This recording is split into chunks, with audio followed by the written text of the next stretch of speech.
Hello, welcome to today's global conversation, the immigrants and refugees as community changemakers. My name is Liz Etchels, and I'm an attorney with Denton Davis Brown Law Firm here in Des Moines, and I'm also a board member with the Iowa International Center. On behalf of both organizations, I want to thank you for attending. Denton Davis Brown is pleased to sponsor today's discussion. In our work with immigrants and refugees here at Denton Davis Brown, we see the challenges that individuals face when they move to the United States. In today's discussion, we'll talk about how in their quest to better their own lives, they become agents of change for the entire community. This week, during Passport to Prosperity Week, the Iowa International Center is recognizing 5 individuals for their powerful contributions. This year's Passport to Prosperity honorees are Manisha Patel from Nepal, Narayan Rizal from Bhutan, Monica Vallejo from Ecuador, Isabel Santos Martinez Khan from Mexico, Biak Thang from Burma. Brendan and Christine Comito will be honored with the Dr. Judith Conlin Welcoming the World Award for their tireless work in the community. Just some technology reminders, as with many of these Zoom presentations. We are recording today's session, so if you could mute your mic, that would be really helpful. If you have questions, go ahead and put them in the chat box, and then we'll try to answer them at the end of today's conversation.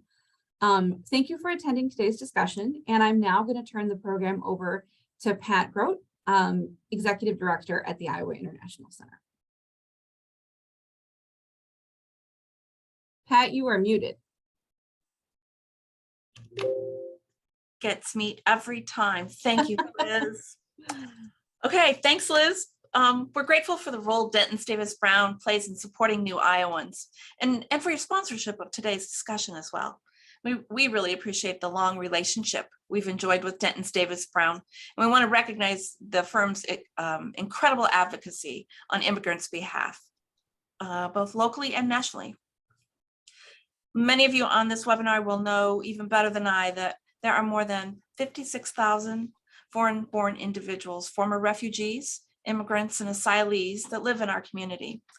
They have really helped build a rich, diverse community. In 2002, Passport to Prosperity was established to recognize these individuals whose actions have changed lives with their social, economic, and cultural contributions and accomplishments. These individuals who are recognized are truly change makers. Today, we have with us 2 honorees. We have a current honoree for 2022. We have Manisha Patel. She is the Chief Equity Officer of the City of Des Moines. Prior to serving in local government here in the US, Manisha gained her professional experience with UNICEF in Timor-Leste and Eritrea. So we've mentioned that she's a 2022 Passport to Prosperity honoree. Welcome, Manisha. Thank you for joining us. Is there anything else you'd like to add to that? Nope, that's good. Thanks, Pat. Okay, great. We also have with us today Sergeant Dua Lore. He attended Iowa State University before joining the Des Moines Police Department, where he built the Asian Outreach Program. He was promoted to the rank of sergeant in 2017 and was named a Passport to Prosperity honoree in 2008. Sergeant Lore, thank you for joining us and welcome to today's conversation. Thank you. The term change maker was first introduced by social entrepreneur organization Ashaka. A change maker uses resources and knowledge and gathers them around themselves and others to create social change.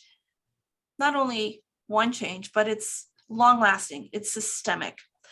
It sounds simple to make a change, but a change maker is really someone who uses grit and determination and resiliency to make social change and not wait for it to happen after a few upgrades to the system. So I'm going to turn this back over to Liz, who's going to lead this discussion. Great. So we're just going to start out with some questions.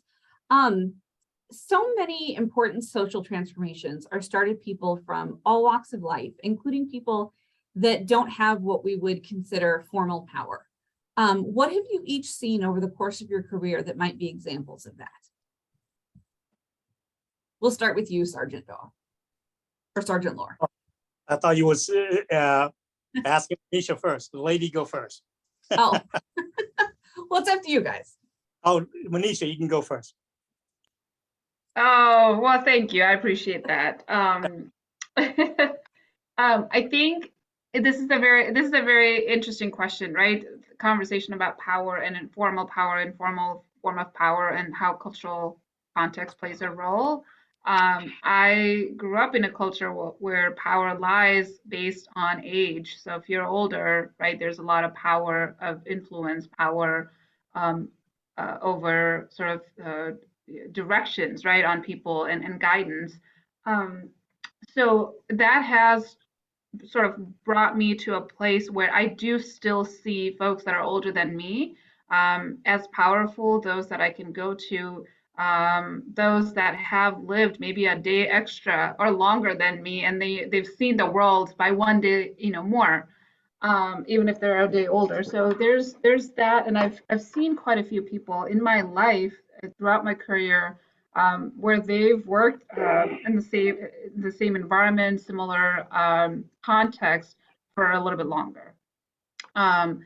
And that, so there's that, and there's also power based in experience. I think there's a lot of power in individuals who've lived through a lot, right? Whether it's trauma, tragedy, or even greatness that this world has provided for them, and there's so much learning from that. So what I'm really getting at is I think there's so much power, informal power in passion. There's so much power in authenticity. So it's difficult to sort of identify an individual for me, more than, recognizing that there are several individuals that have properly utilized their power of influence and passion and authenticity throughout my career. And that applies to anybody who I report to as my supervisor, and those that work with me, and those that have that power based on their age, their experience, and passion they bring. Interesting. Rephrase that question for me again, Les. Okay, so really what we're talking about is kind of this notion of formal and informal power, and how a lot of social change can be inspired or triggered by people who don't have traditional power as we would think about it. So over the course of your career, can you think of some examples of people who might not be, holders of traditional power that have really spurred some social change? Well, I tell you what, I was raised in a family with always in the military. My dad was in the military, and I see a lot of powers pushing, but to me is that power had to be used in certain way. It had to become with that when you have power, you got to have that respect. Okay, that's what it is to me. Okay. In my line of duty right now, my line of job right now, as a police officer, that power is always there. Okay, the power is always there, and that depending on how you use it, one thing is that a lot of people can use the power to change people's life. A lot of people use power to just dominate people and put people down and things like that. To me, that's how I feel that the power is those two things. Either it can help people or it can just put people down. Okay. Good answers, guys. So next question. You both know honorees from across the past 20 years, Claudia Schabel, Penny Ferguson, San Wong, Sam Gabriel, and some others. What are common characteristics that these people and other community change makers share? Let me go first, this one, okay? Okay. Yeah, to me is that, the love of their peoples and their community, okay? And to let other people know that, we are here to stay and we want to make a difference in the community that we live in, and to share our value and believe with people, when they see us, that we are not a stranger to them. I think that is very important, that, all of us, want to make a change in the community because of the love of our people.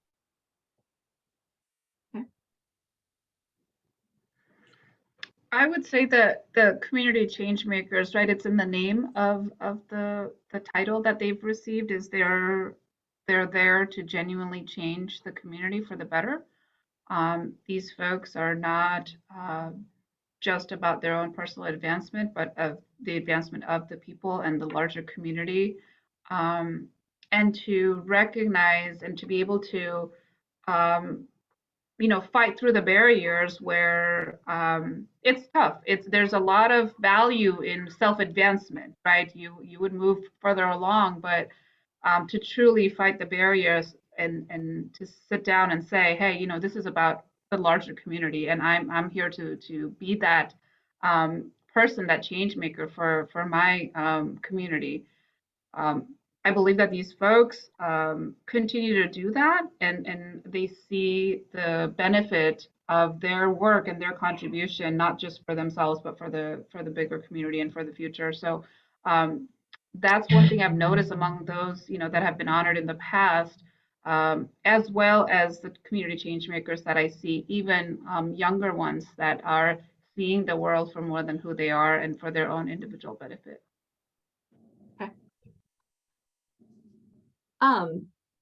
So given your experience and your roles, we'll go ahead and start with you, Sergeant Lohr.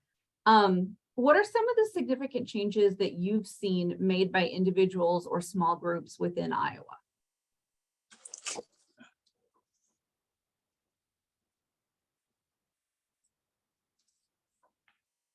Okay, let's see. Oh. Well, give me that question again, okay? Okay, so yeah, what are examples that you have seen individuals or small groups of people make in Iowa? Okay, I want to say this. Okay, for example, it's myself. Okay, ever since I got hired as police officers, many Asian, want to follow my footsteps to become police officers, serve the community, and I think that right now we have like 14 Asian police officers with my department itself. I think this is a big impact, and this is a big change for the city of Des Moines here. Okay, that they see that we are here, and that we are willing to serve the other people, that we want to make impact on other people, and I think that for one thing too, I think that in my department, probably the only department in the Midwest here that can have the number of Asian police officers to match the population in here. So which is something that I think that we can make a lot of difference with the large community like Des Moines here with 240,000 people, and that I think that's a big change and big impact to For sure, absolutely. Manisha?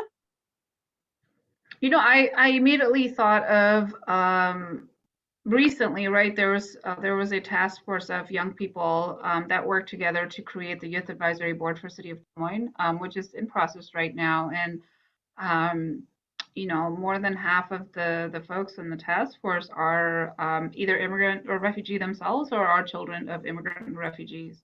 As parent or both parents, and it's very encouraging, very inspiring to hear them say that this is their community. They want this community to be better. They want this community to be a place of belonging, not just for themselves, but also for those that are coming tomorrow and after that. So again, going back to that change maker piece of seeing this better than for themselves, I'm noticing that among young people who are still navigating the new system, the new community, the new society.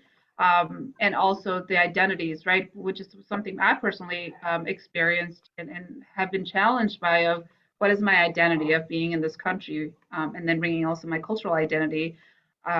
So that they or this group really comes to my mind of being that inspiration of change maker here locally and recently in my career, that have made me see things even differently myself.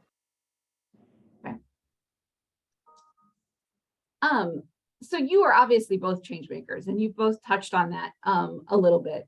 What transformations within yourself have made that possible for you to be that change maker? Well, for me, I would say, the Asian community is the biggest impact for me, because when I start out the Asian outreach programs, uh, and it's about building relationship with the community or organizations that you come through with it, and plus hard works and communications and language barriers have to be played in there too as well. That to overcome the transformation for me. And the number one thing for me is that no matter how hard it is, that just never give up what is value to you in the community. And I know for sure that from time to time people will always second guess you, that you went through many failures and doubters, but don't let those people bother you. Just keep pushing forwards, and each time and learn, and just don't give up. And then that's how you can transform yourself to make things better for me. I think I'm still going through several transformations. It happens on a monthly basis, happens on a yearly basis, but I think at times when I go through this self-reflection and questioning of, am I at the peak of my career? Well, I'm not, right? But what else do I need to do? And then there are things that I could do that's different from what I'm doing right now that would help me in my own personal advancement. But then I look in the mirror and ask myself, did I do enough today? Right? And usually the answer is no. So then I come back to this position of, I am happier when I am able to contribute to the betterment of others, right? And I know it may sound like, oh, she's BSing, right? Whatever. But the thing is, I truly believe, I genuinely believe that every single person will smile if they make a slight difference in someone else's life. I think being able to do that as a career is a transformation in itself. And at times when I've thought about not doing it, I've not been as happy. So I'm still going through that process, right? I don't know if I'll ever get to past this transformation, but I would say that repeatedly throughout my career, thinking about what else I could do that would help my own self be better, I realize that I'm not as happy versus doing the work that benefits the community around me. And so it sounds to me like what you're saying is it's sort of a continual search to find a balance between those two things. Correct. Yeah, absolutely.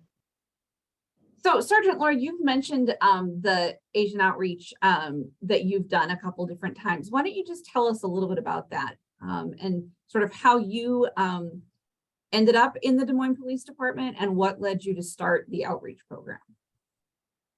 Well, when I was a little kid, I always dreamed to become a police officer, ever since sixth grades.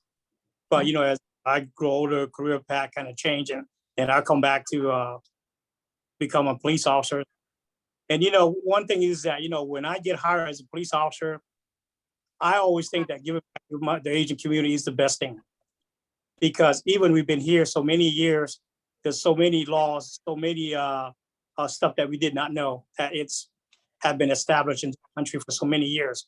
And I want to bring that the community so they know what to do.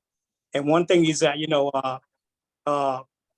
and to build trust between the police departments, it doesn't matter Des Moines or any other police agency, that, to build trust between, and be that bridge and build trust between law enforcement and the Asian community, that we have that trust. I think that, we can do a lot of stuff together, bring positive to the community. And because, to me, I would say that, I define trust to when I'm teaching diversity to a lot of people and a lot of classes at the academy, is that define trust. It got to be truths, okay? It got to have respect in there. It got to be, understands in there, safeties in there, transparency in there. We have to be able to accomplish all this, to make the community better. And, it doesn't matter, what we are or who we are, okay? And I think that we need to have that. And, my number one goal is just, to help the Asian community, to understand better. And then, so when we out there, so when they're out there on the street, even my family or my father, my mother out there, when they see a police officer stop them, they will not be afraid. And they always know that a police officer is a guy that you can count on. And that's what I want to bring to the community. And Manisha, you mentioned a youth advisory board for the city of Des Moines. Can you talk about that a little bit more and how the youth on that group might be agents of change? Sure. So currently there in our municipal code, there currently is a youth advisory board, but it hasn't been active for several years. So last year we sort of decided to bring that back. I mean, I really credit to the Civil and Human Rights Department, where I used to be. That was where my position used to be housed, but I'm no longer there. But in order to revamp the board, we wanted to make sure that we had significant amount of input from youth to look at what the municipal code is, what the language is in the actual board. So we created a task force, and this task force had we had over 100 applicants to serve on this task force, all young people. And when they came together, right, they said, yeah, this is what we want this board to look like, that this is how we want it to be operated. We want to be heard. So there's a lot of that conversation around influence, but also talking about transformation, right? This group went through their own transformation around seeing how much power they have as a collective. So when the group is sort of recreated, revitalized, which will happen in the next few weeks, because we've received sufficient applicants to create the board. The goal is really up to them to decide. If they want to work on something around cleaning Des Moines River, for example, that's on them. If they want to focus on public art, that's on them. If they want to focus on youth engagement from city government, right, and what does that look like? If they want to define that, that's something sort of up to them to decide. So we don't want to make any kind of limited goals right now. All we know is we'll support within our legality, right, of what a board can do. We'll support them to be creative and also be influential as a board and commission for the city, and also support them in recognizing their power that they have, and seeing this as a community where that's really about them. When we talk about plans, when we create plans, we're not necessarily going to be the ones benefiting from it. It's usually the young people. So we want them to see beyond today, beyond tomorrow, and look 10, 20 years down the road as well. Very cool. Well, I'm actually going to go to a question now that we got from the chat, because I do think it's a great question. What advice do you guys have for others who want to be change makers?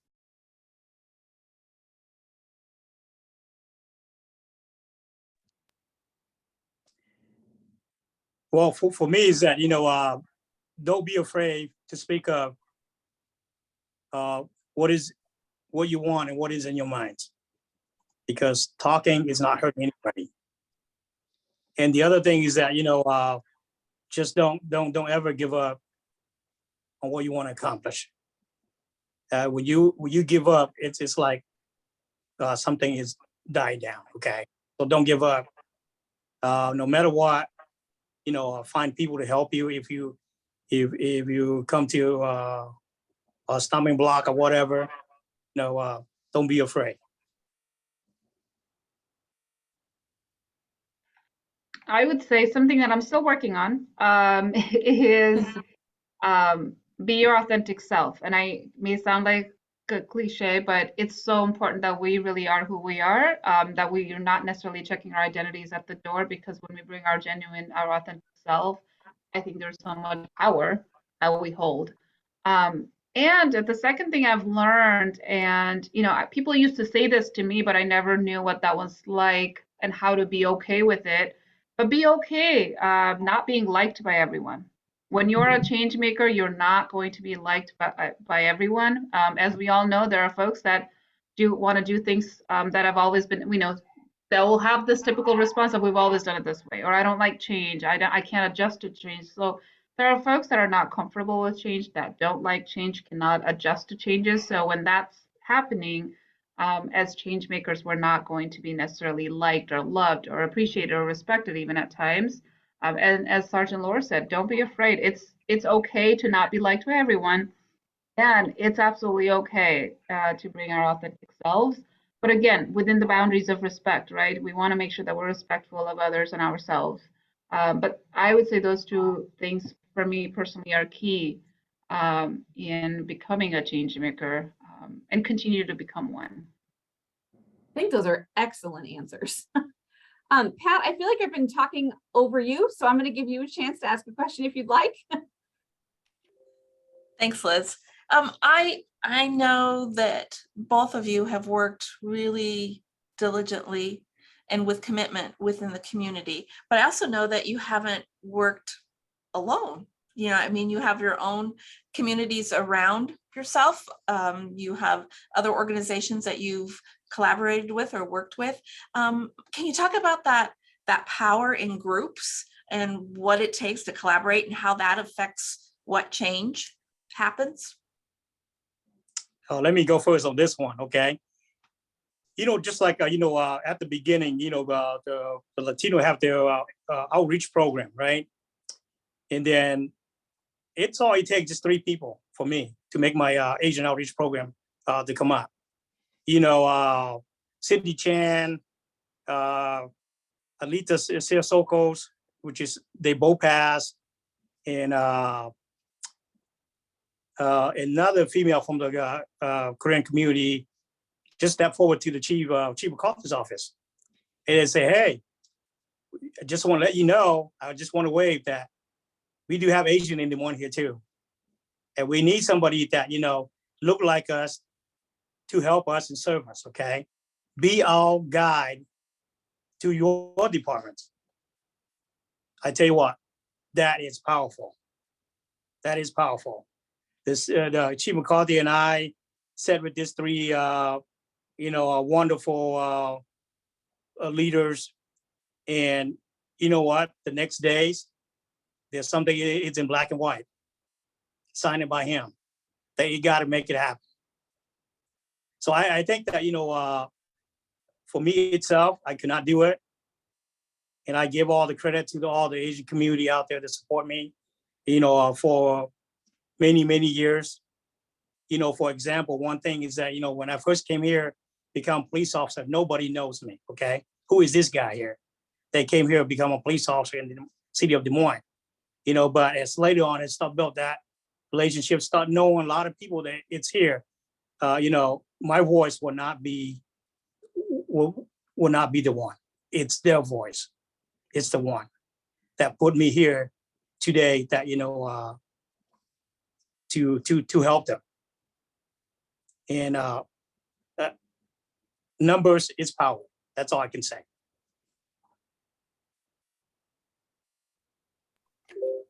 I think there's a lot of, obviously, as Sergeant Laura said, power in groups and numbers. There's also a lot of learning. I wouldn't even have this job if it wasn't for groups of people, right? First, because there are inequities in this world, in our community. That's why I have my position and my job. But also, there are groups that I've personally learned from. There are people that are a phone call away. When someone's stranded at the airport, they don't have their documentation. There's someone I can call and say, hey, can you help this person? I don't speak their language, but we need someone to support them. Or, we want to talk about the community justice or criminal justice issues, because there are families really trying to navigate the system. Sergeant Laura says, hey, yeah, I'll chime in. We can talk about it. We want to make sure our refugee families, immigrant families really know how to navigate the justice system here.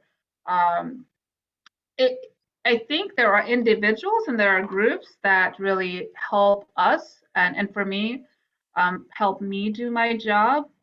If I were to just sit at my desk and be isolated and try to be an equity officer, I don't think I would be able to.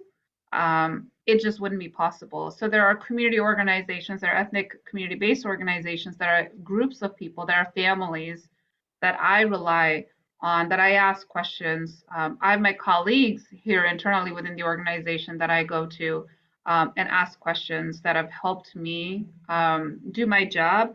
And Des Moines just has a lot of organizations, a lot of nonprofits, right? I mean, Pat, I've reached out to you when there was a possibility of having hosting exchange students from France, right? So I think there are people that I feel comfortable reaching out to, asking for help, asking for advice, but also asking for partnership, because truly it's not possible literally to do my job without that. And I know there are several people that have had that. It's like, I can't be a restaurant owner if I don't have customers coming and eating my food, right?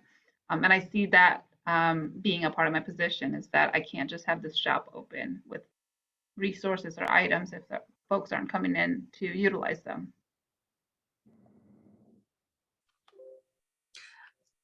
You've both talked about the dreams you have and a little bit about how you've gotten there, but what is it that really inspires you? I mean, inspired you to start out with on your path, and what keeps you going on that inspirational?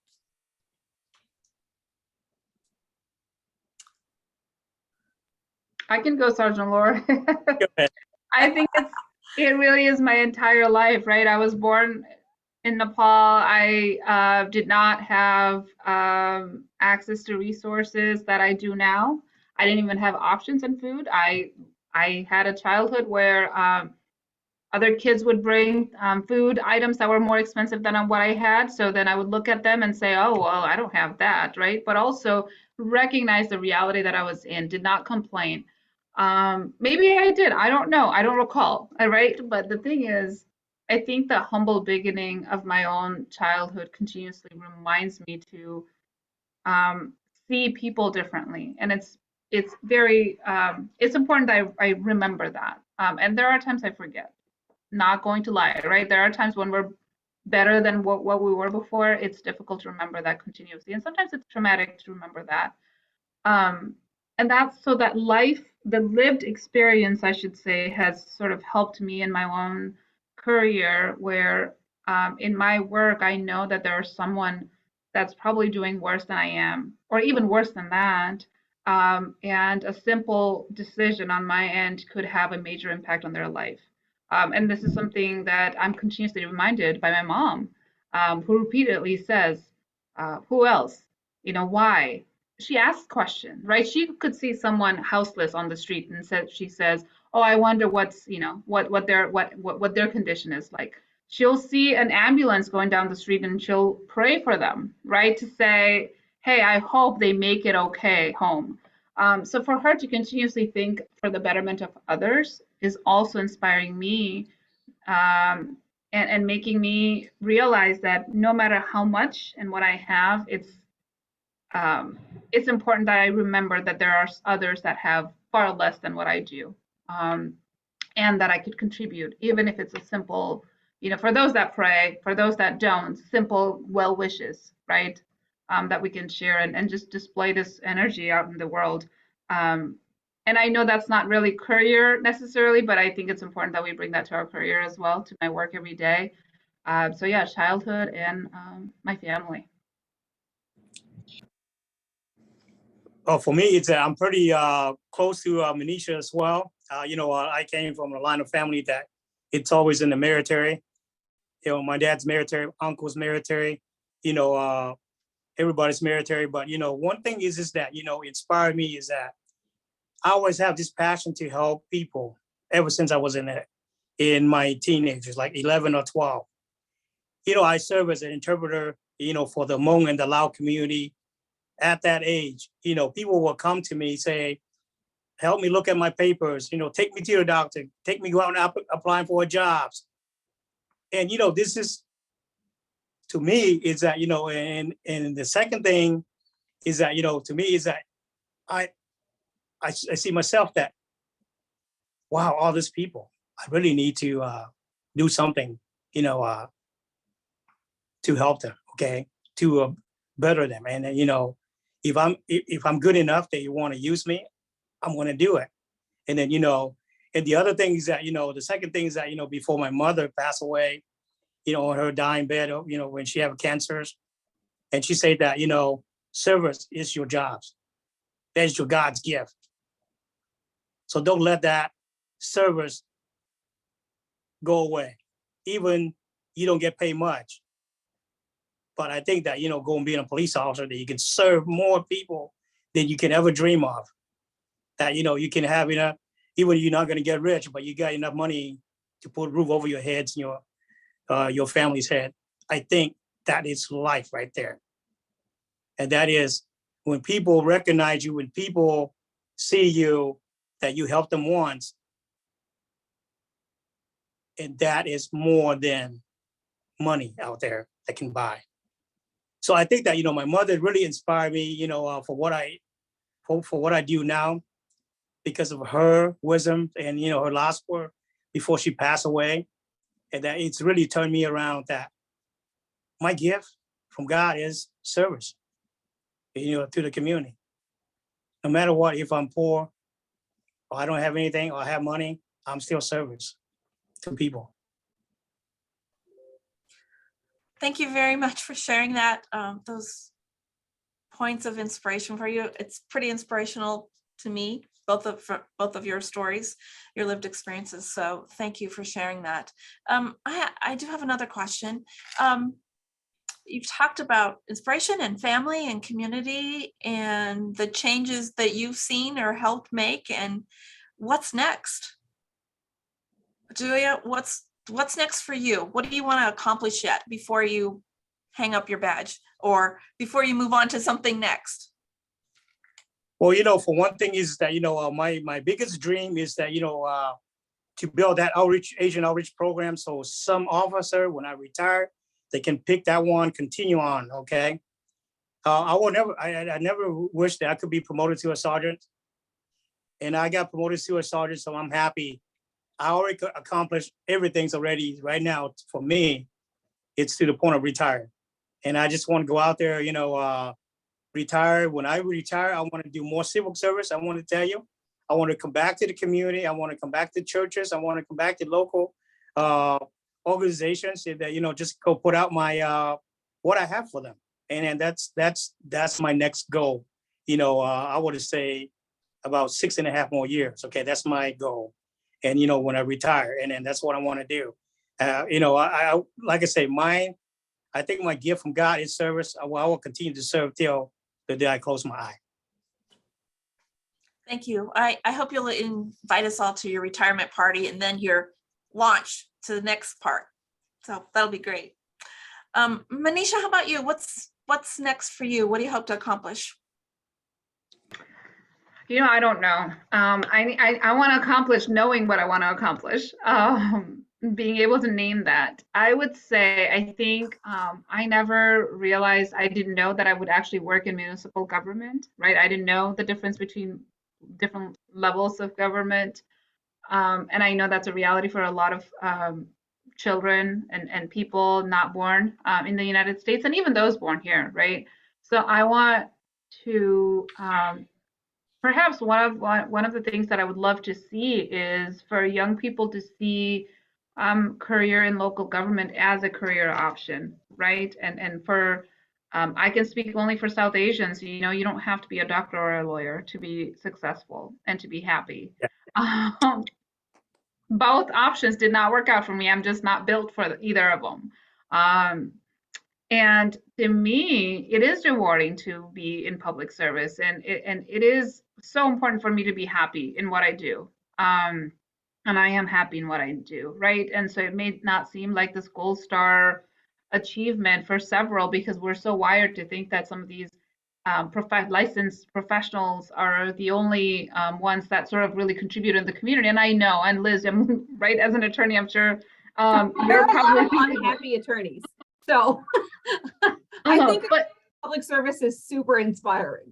Right. And I think it's so important for me. And it was very difficult for me to fight that, to be in local government and to say that, yeah, this is an important career option that I have and I would like for others to do it. I think especially within the Nepali community, it wasn't enough, or this constant sort of comment, or maybe, and I'm sure well-meaning comment of, oh, but you can do so much more. You can do better than that, right?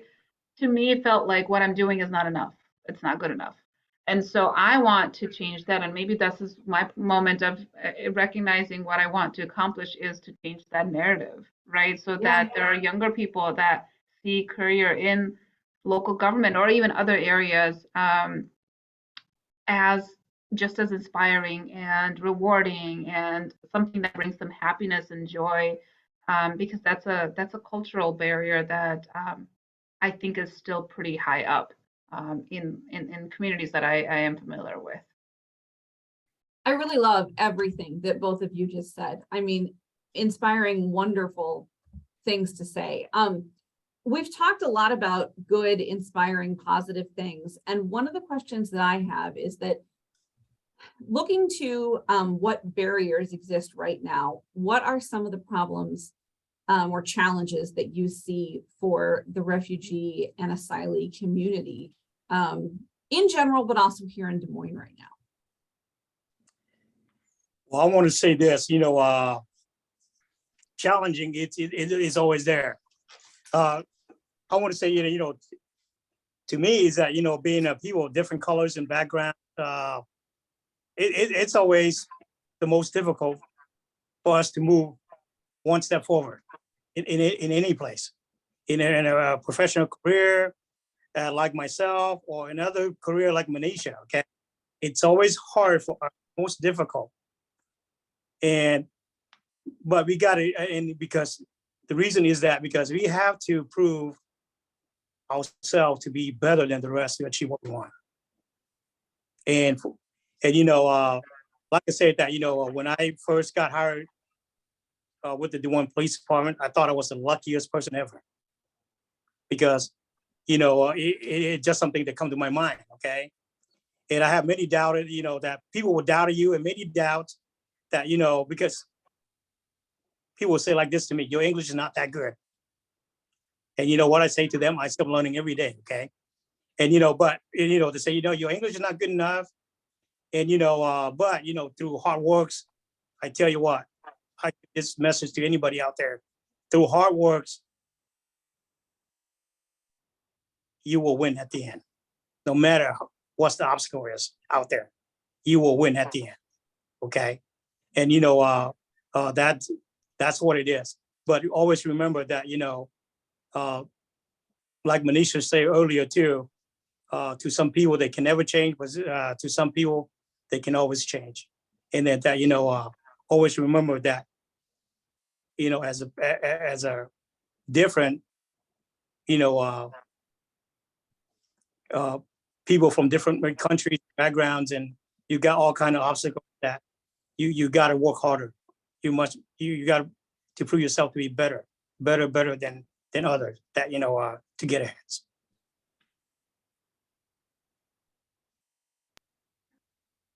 Yes, that. I was just going to say that part.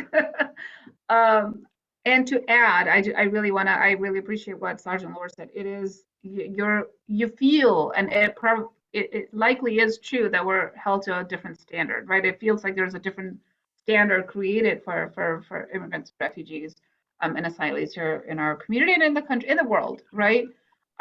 Language is definitely a barrier and a challenge in our community. Access to linguistic resources, access to resources in language spoken and understood by folks. There are resources out there, but it's still not enough, right? I don't know what the challenge is to collectively for us as a community to realize that this isn't going to get better, meaning it's not going to get easier. The language barriers will continue to expand and strengthen as our population gets older, right? As folks continue to arrive and the resources get limited for those organizations and people that provide language assistance. And because of barriers to language access, people are being misdiagnosed, right? Are dealing with the criminal justice system, or dealing with the healthcare system and food system and all the systems, education system, and And sometimes it's a matter of misinterpretation. Sometimes it's a matter of cultural barriers, right? So that language access, I really think, is a major issue in our community, but also major opportunity for us together, which then brings to the second barrier or challenge, but they're all connected, is the sense of belonging. I think there's the sense of, okay, you've arrived, you're here, now figure it out, right? And so to me, it's like, well, even if I go to Walmart, I can't figure it out if you drop me in the middle of Walmart. Like, I need to be able to read where all these aisles are. I'll spend, I don't know, 5 hours just going around if this is the first time I've ever had to navigate that. And I feel like that's the experience a lot of people are faced with, is you're here, there are resources, but you're going to have to find out where they are. And then organizations that have resources are also limited in their capacity and ability to get to folks that need the resources, right? So as a community, as a collective, I think there's a lot of responsibility that we have, even if we're not direct service providers. So even if it's a meeting about, I don't know, plants, bring up issues faced by our immigrant refugee communities, right? Bring up issues of why are there no plants that are grown in different parts of the country or different parts of the world, right? Why isn't the type of okra my mom eats, right? Like, you can have a conversation literally about anything and bring up the issues and barriers and challenges and strengths brought by our immigrant refugee friends and families. I see that as a barrier, but I also want to make sure that I share that these barriers are also opportunities.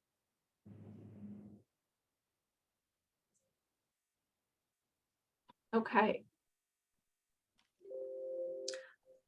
Thank you both for that. That was going to be my next question. You answered it before I got to it. So it was, what's your advice to the rest of us? I mean, not some of us have are not refugees, are not immigrants. We learn vicariously through all of you. So you kind of answered that. You know, it's the reach out and have a conversation. I think that's where it starts. To creating a welcoming community and help us in a sense of belonging. I have one more question for Liz. Before I go there, Liz, Manisha, are there any final words you'd like to say as we get ready to wrap this up? Well, for me, is that, to overcome, any issues or something like that, just don't let it bother you, okay? Just, I tell you what, criticisms, because they're always there. The only thing that, is that, make sure that you take those criticisms and doubters and failures in life, make that as an experience and a lessons, and to better yourself, moving to the next level. Even I want to say this, folks like Liz and Cassie and Patricia, if you come to my world, you be the opposite, right? So that's what it is. That don't let anything put you down, and just keep pushing forwards. And then that if you don't see the down the end of the tunnel, maybe your children will see it. Great. I will share that I know there are probably thousands of people, hundreds of people, thousands of people, right? Tens of thousands, perhaps even, that are deserving of this recognition. And here I am talking and receiving the recognition, right? And Pat knows my hesitance with this because, again, I'm my self-critique, right? I feel like, oh, I don't deserve. There's so and so out there who does so much more.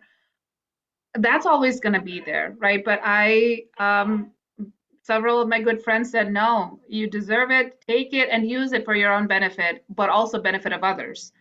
So I will say that those that are deserving, those that have been doing this work and nobody has seen you, please keep doing the work. Sometimes being seen by your own self, looking in the mirror and really seeing ourselves, is sometimes even more empowering, right? And so that's really, like, I want to share that is, I have been my own self-critique, And also, I am cognizant of the reality that there are many who may not have been seen in our community that have been doing this work even more than I've been able to do. And I would love to learn from you all. And I would also love to see you all as being an honoree or honorees in the future. That's great. Thank you both. I am going to let Liz close it up, and I'm going to ask her a question first, and then Liz, maybe you can just go close it up after you have these few words.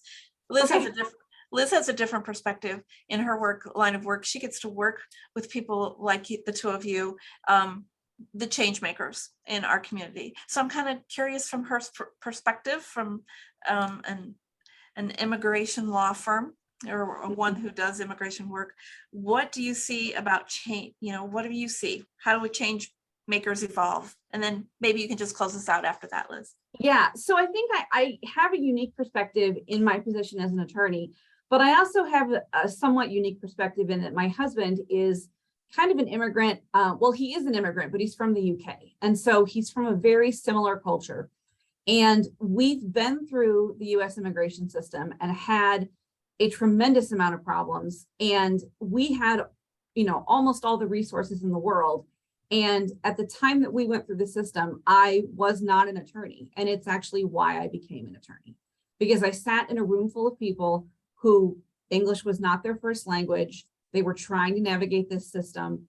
It is gargantuan and difficult, and it broke my heart. And it is not what we want America to be. And so that's what spurred me to really become an attorney.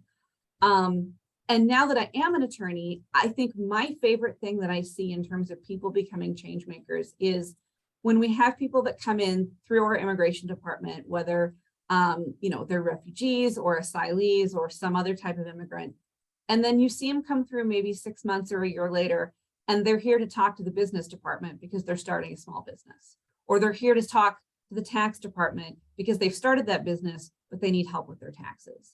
And so that to me is what I find incredibly inspiring, is when we have immigrants that have come through and we see them starting to really become a part of the community and, use their past and their culture as a way of setting up a life here in Des Moines. So that is something that I really love to see. But I have to say that I've thoroughly enjoyed talking to both of you and hearing your stories. And I wish that I could sit down and have a meal with both of your moms, because they sound fantastic.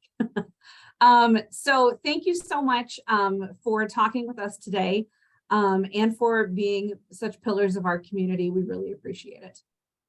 Thank you. Thank you so much. Thank you all for joining us today. Thank you. Thank you. Bye-bye. Bye-bye.